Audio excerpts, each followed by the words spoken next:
guys, it is another week, and of course that means it's time for another week in review where I share with you the comics I read for the week. I know I've said before that I was always kind of like not understanding why NetGalley wasn't sharing the comics with me, why they weren't letting me read and review like certain comics before they came out. I just didn't understand why they weren't allowing that when clearly if you're subscribed to my channel, if you've seen my channel, you know that that's a majority of what I read. So I must have did something right because all of a sudden they're letting me read and review comics. That's great. It's awesome. I did get the opportunity to read and review Paper Girls by Brian K. Vaughan. It is a new Image title. Sad to say I deleted it already, so I was going to share it with you guys, but then I totally forgot and I deleted the copy I had. And, but it is a really, really good book. If you're into 80s stuff, they do talk about stuff from the 80s. It does take place in the past. It involves aliens and time travelers and dinosaurs and all that good stuff. Brian K. Vaughan is an awesome writer, and he has done an excellent job with Paper Girls. I did not think it was a 5-star book, but I did rate it 4 out of 5 stars. If you have not checked it out, you should definitely check that out. I also got a chance to read I Hate Fairyland by Scotty Young. And I have to say, I absolutely love this book, guys. It's about this little girl named Gertrude. And she somehow, like, fell into fairyland, sort of like Alice in Wonderland. Like, she fell into fairyland. She kind of got stuck, and she's been trying to get out of it, you know, ever since. But she's been stuck there for like 27 years. So she's like 27 years old and she's stuck in like the body of an 8-year-old. Not only does it have like the whole element of like the Technicolor stuff, but he kind of, Scotty Young does like his cusses in a way so that it's not too offensive, but you kind of get the idea of what he's talking about. So I thought it was a really, really fun read. And I just want to share you guys like some of the artwork, because I love Scotty Young's artwork. I really like the work he did with the Baby X-Men and what he did with the Wizard of Oz series. Fabulous, fabulous artist. I just really, really enjoy it. I'm trying to like show you every few pages because I don't want to like totally show you the whole book so that you don't have anything to look forward to, but it's got like these little jokes, like pop culture references and stuff like that. Was really, really good, and I did rate this 5 out of 5 stars. I'm glad that NetGalley gave me an opportunity to read and review it. It's not suitable for children because even though the cusses are made up ones, it does have like ultra violence and references to drugs and alcohol and sex and stuff like that. So it is definitely, even though it looks like something like Dr. Seuss would have made, it's so not appropriate for children. But yeah, it's really, really good. It's worth checking out. I think if you guys are fans of the Rat Queens, I think that you would be the perfect audience for that book. Along with that, I read Supergirl Crucible Volume 6. Now, I've only read a couple of Supergirl books, but this one is like, the end of this is the future's end or something like that. Well, anyways, this starts out, you know, of course, Supergirl helped save Superman from the whole doomsday thing. She ends up joining some, like, outer space, like, school, which is just kind of ridiculous. I thought that was really sappy, and it just kind of, it's not the X-Men, it's Supergirl. So I thought that was really bad, and then, like, the ending, I don't want to spoil it for you, but the future Supergirl does not look great. I only rated this 2 out of 5 stars on Goodreads. I just didn't like it. It's not the Supergirl that I thought it would be. It's, like, something else, and I don't know. I don't know if I want to read any more of that. After that, I read Saga Volume 4. This one, this is the book that I skipped over, and I went from 3 to 5. But I'm kind of glad that I went back and picked this one up, because it kind of filled in some gaps, like some things I wasn't understanding. They're still on the run, and they're still dysfunctional as ever. And I like how, like, every, like, first page of an issue is something highly inappropriate that you're not expecting to see. So, they're still trying to shock us as much as they can. It's still a space opera. And I did rate this one 4 out of 5 stars on Goodreads, too. Up next, we have Star Wars Blood Ties, Boba Fett is Dead.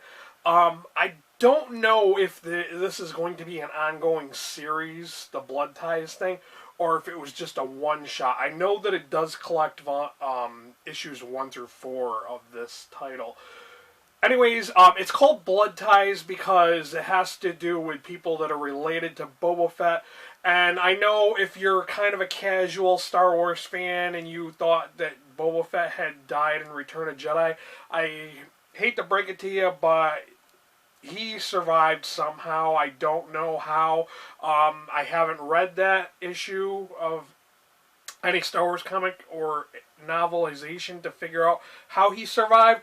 I just know that he survived, and here is a murder mystery type Star Wars comic about Boba Fett is Dead. I want to be careful what I say about this book because I really don't want to spoil it. It is very much a murder mystery where they're trying to figure out who wanted Boba Fett dead, and that's all I can really say. It does feature some people that are closely related to Boba Fett.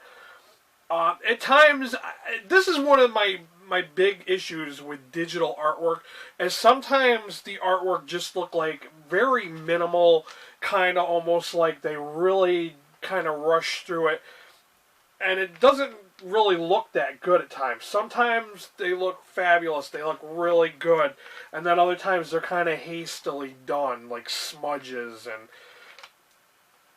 But I don't know. I know a lot of people, like, for some reason gave this 4 or 5 stars. I don't know if it's just because it's Boba Fett. I mean, I like Boba Fett too, but I thought this was kind of dry. I thought it was really average, and honestly, I only rated this 3 out of 5 stars on Goodreads. It was just okay. It could have been much better than it was, but you know, it is what it is. Okay, up next we have Knights of the Old Republic, Flashpoint Volume 2. I usually like Knights of the Old Republic, but I found this one to be really boring. I just couldn't get into it.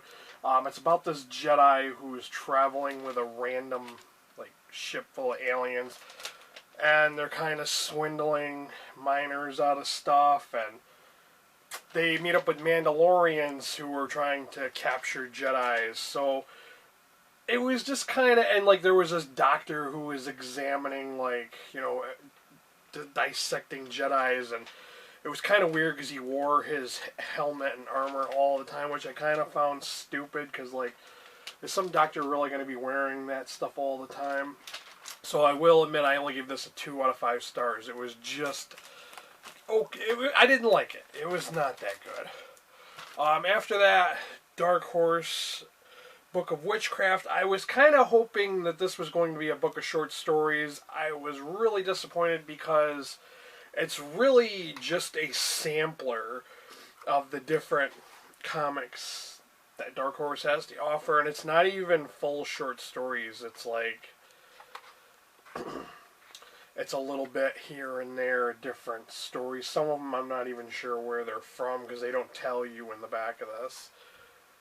So, being that this would have been better off being a free comic book day, like, sampler book.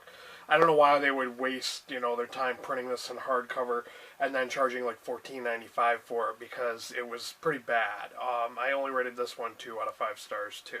Okay, this is where I'm going to end my week in review with 2 books, and that is going to be the Sandman Fables and Reflections Volume 6. This one I featured in my currently reading video, which I uploaded on 4/20.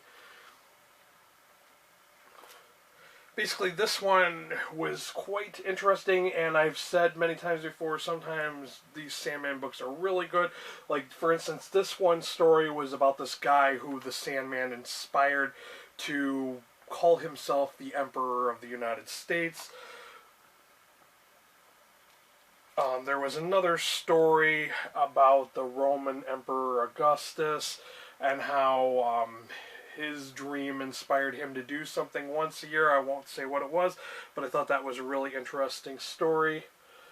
There was another story about Cain and Abel and Eve, and I thought that was pretty interesting. See, this is some scenes from the Roman Emperor story. But overall, some of these books have been great. Some have been kind of bad or just okay. There was another one about Orpheus, which I thought they kind of revealed how he lost his head. I thought that was an interesting story. I did rate this book 4 out of 5 stars. Very good. If you have not read Sandman by Neil Gaiman, definitely check it out. After that, I read Star Wars Dark Times Parallels. This is Volume 2. And this one, of course, has to do with the Order 66. This is just before the rise of the Empire. And the Emperor has, well, you know, Palpatine has ordered that they destroy all the Jedis, and these guys are fleeing with their young students. This was just okay, and this kind of crossed over with another group of characters from another book that I had read. And that's the guy on the cover was from that. I rated this one 3 out of 5 stars. It was just okay. It could have been much better, but, you know, it kind of helped shed some light on some events that I've read in other books. So those are the books I read this week. If you've read any of them, let me know what you thought of them. If you intend on reading any of these, let me know that too. And of course, I timestamp these, so if you don't want to wait to get to the end, you can skip to whatever book you want to read. I'm always up for recommendations or suggestions, so let me know down below. Thank you for watching. Until next time, later guys.